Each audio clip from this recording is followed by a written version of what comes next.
ہمارے چینل کو سبسکرائب کریں اور بیل آئیکن کے بٹن کو دبائیں۔ ایک طوائف اس کو پیسوں کی ضرورت تھی اور مجھے اس کے جسم کی۔ میرے اندر کا شیطان پوری طرح جاگ چکا تھا۔ جب میں کمرے میں اس کے پیچھے داخل ہوا، وہ برقع پہن رہی تھی۔ مجھے اس کا مجرا دیکھتے ہوئے مسلسل 10واں دن تھا۔ کیا غضب کی نئی چیز ہیرا منڈی میں آئی تھی۔ اس کا نام بلبل تھا۔ جب وہ ناچتی اور تھرکتی تھی تو جیسے سب تباش بین محو ہو جاتے۔ روزانہ اس کو ناچتا دیکھ کے میری شیطانی ہوس مزید پیاسی ہوتی جاتی اور میں نے فیصلہ کر لیا کہ اس سے ضرور ملوں گا۔ میں ہر قیمت پر اسے حاصل کرنا چاہتا تھا۔ اس دن مجرا کے دوران وہ بجھی بجھی سے دکھائی دے رہی تھی۔ اس کے ناچ میں وہ روانی بھی نہیں تھی، لیکن مجھے اس سے ملنا تھا، بات کرنی تھی اور معاملات طے کرنے تھے۔ مجرے کے اختتام پہ جب سب تماش بین چلے گئے تو میں بھی اٹھا۔ وہ کوٹھے کی بالکنی میں اپنی نائکا کے ساتھ کسی بات پر الجھ رہی تھی۔ دروازہ کے تھوڑا سا قریب ہوا تو میں نے سنا کہ وہ اس سے رو رو کر کچھ مزید رقم کا مطالبہ کر رہی تھی، مگر نائکا اس کو دھتکار رہی تھی اور آخر میں غصے میں وہ بلبل کو اگلے دن وقت پہ آنے کا کہہ کر وہاں سے بڑبڑاتی ہوئی نکل گئی۔ بلبل کو پیسوں کی اشد ضرورت ہے، یہ جان کے میرے اندر خوشی کی ایک لہر دوڑ گئی۔ چہرے پر شیطانی مسکراہٹ پھیل گئی کہ وہ ضرورت پوری کر کے میں اس کے ساتھ جو چاہے کر سکتا ہوں۔ میں اس کی جانب بڑھا۔ اس کا چہرہ دوسری طرف تھا اور وہ برقع پہن رہی تھی۔ پاس جا کر جب میں نے اسے پکارا تو وہ میری طرف مڑی۔ اس کا چہرہ آنسوؤں سے تر اور برف کی مانند ایسے سفید تھا جیسے کسی نے اس کا سارا خون نکال لیا ہو۔ اس کی یہ حالت دیکھ کر میں چکرا سا گیا اور اس سے پوچھا کہ کیا ہوا، وہ ایسے کیوں رو رہی ہے۔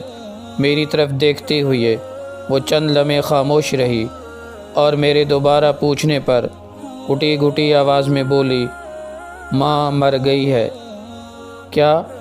جب مجھے اس کی سمجھ نہیں آئی تو وہ بے اختیار روتے ہوئی دوبارہ بولی کہ آج میری ماں مر گئی۔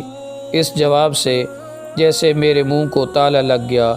میری شیطانی ہوس جس کو پورا کرنے کے لیے میں اس کی جانب آیا تھا مجھ سے میلوں دور بھاگ گئی۔ تو تم یہاں کیا کر رہی ہو؟ میں نے غصے اور حیرت سے اس سے پوچھا۔ کفن دفن کے پیسے نہیں ہیں میرے پاس، اس لیے میں مجرا کرنے آئی تھی، مگر نائکا آج پیسے ہی نہیں دے رہی۔ کہتی ہے بہت مندی ہے، تماش بین کوٹھے پر نہیں آتے، جو آتے ہیں وہ پہلے کی طرح کچھ لٹاتے نہیں۔ وہ کہہ رہی ہے کہ عیدی والوں سے اپنی ماں کے کفن دفن کا انتظام کروا لو۔ اتنا کہہ کے وہ برقع پہن کر کوٹھے سے باہر نکل آئی۔ میں بھی اس کے پیچھے چل پڑا۔ میں تمہاری ماں کے کفن دفن کا بندوبست کرتا ہوں۔ وہ چند لمحے مجھے مشکوک نظروں سے دیکھتی رہی اور پھر خاموشی سے میرے ساتھ بیٹھ گئی۔ گاڑی ٹکسالی سے باہر نکالتے ہوئے میں نے بلبل سے اس کے گھر کا پتہ پوچھا۔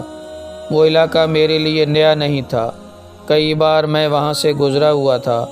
میں نے گاڑی اس طرف موڑ دی۔ سارا راستہ وہ خاموشی سے روتی رہی۔ میرے پاس اس کو تسلی دینے کے لیے الفاظ بھی نہیں تھے۔ کچھ دیر میں ہم بلبل کے گھر پہنچ گئے۔ یہ چھوٹا سا ایک کمرے کا گھر تھا۔ سین کے بیچ میں چارپائی پر اس کی ماں کی لاش ایک گدلے کمبل میں لپٹی پڑی تھی۔ سین میں بلب کی پیلی روشنی وہاں بسنے والوں اور گھر کی حالت چیخ چیخ کر عیاں کر رہی تھی۔ چارپائی کے پاس دو بوڑھی عورتیں بیٹھی تھیں۔ ایک کی گود میں 7-8 ماہ کا بڑا گول مٹول اور پیارا سا بچہ کھیل رہا تھا۔ آدھی رات ہونے کو آئی تھی۔ جیسے ہی بلبل گھر میں داخل ہوئی، وہ بوڑھی عورتیں بچے سے سومتے اور دیر سے آنے کی وجہ سے ناراضگی کا اظہار کرتے ہوئے وہاں سے رخصت ہو گئیں۔ بلبل بچے کو لے کر کمرے کی طرف گئی۔ بچہ بہت بے قرار تھا اور پھر وہ اس کی چھاتی سے لپٹ گیا جیسے صبح سے بھوکا ہو۔ کیا یہ بلبل کا بچہ ہے؟ یہ ایک نیا انکشاف تھا کہ بلبل شادی شدہ بھی ہے۔ چند لمحوں بعد وہ کمرے سے باہر آئی اور مجھے یوں ہی کھڑا دیکھ کر پھر کمرے میں گئی اور ایک پرانی کرسی اٹھا لائی۔ سیٹھ جی، معذرت، میرے گھر میں آپ کو بٹھانے کے لیے کوئی چیز نہیں ہے۔ وہ کرسی رکھتے ہوئے شرمندگی سے بولی۔ میں سر ہلاتے ہوئے اس کرسی پر بیٹھ گیا۔ کچھ سمجھ نہیں آ رہا تھا کہاں سے شروع کروں۔ تمہارا اصل نام کیا ہے بلبل؟ بالآخر میں نے اس سے پوچھا۔ وہ چپ رہی، شاید بتانا نہیں چاہ رہی تھی۔ افشاں۔ میرے دوبارہ پوچھنے پر اس نے آہستہ سے کہا، بہت افسوس ہوا تمہاری ماں کی وفات کا۔ وہ خاموش رہی۔ تمہارا باپ بھائی کوئی ہے؟